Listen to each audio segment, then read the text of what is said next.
ဒီနေ့ကျွန်တော်ကဒီလာတွေမပြောပြတဲ့မိုင်းလစ်ရှော့နီ၅မျိုးကိုကျွန်တော်ပြောပြပေးမယ်ကားတစ်စီးရဲ့မိုင်းလစ်ကိုမယုံပါနဲ့တချို့ကားတွေကမိုင်းလစ်4000ပဲပြထားပေမဲ့တကယ်တမ်းက2သိန်းကျော်ထိမောင်းထားပြီးသားဖြစ်နေနိုင်ပါတယ်ဒီနေ့ကျွန်တော်ကဒီလာတွေမပြောပြတဲ့မိုင်းလစ်ရှော့နီ၅မျိုးကိုကျွန်တော်ပြောပြပေးမယ်နံပါတ်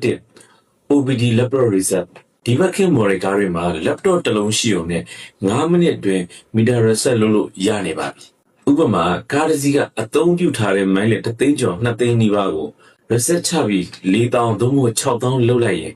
ကားရဲ့တန်ဖိုးကသိန်းရာချီပြီးဈေးတက်သွားပါတယ်နံပါတ်2ချက် meter cruiser chain တချို့ဒီလာတွေကမီတာတစ်ခုလုံးကိုပြောင်းလိုက်ပါတယ်ဒါကိုအများစုကမသိနိုင်ပါဘူးနံပါတ်3ချက် ECU mileage edit professional meter technician တွေက ECU တွေက mileage data တွေကို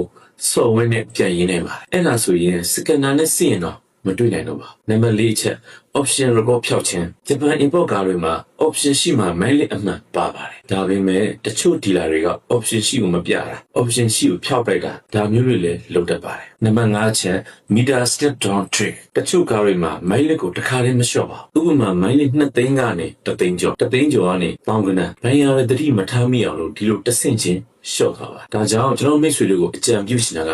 ကားစီးဝယ်တော့မယ့်အချိန်မှာမီတာကိုမယုံပါနဲ့မိုင်းလစ်ကိုမယုံပါနဲ့ကိုကြည့်တဲ့ကားစီးကိုဝယ်မဲ့ကားစီးကမိုင်းလစ်နည်းနေတယ်လို့တန်တရားရှိရင်ကျွန်တော်ပြောနေကြစကားအတိုင်းပဲအရင်ဆုံး steering wheel ကိုစစ်ပါပြီးရင် brake lever pedal ကိုစစ်ပါပြီးတော့ driver seat ကိုစစ်ပါအမှန်တကယ်အသုံးပြုထားတာတွေကိုကျွန်တော်ခုပြောပြသွားတဲ့အချက်3နေရာမှာတွေ့နိုင်ပါတယ်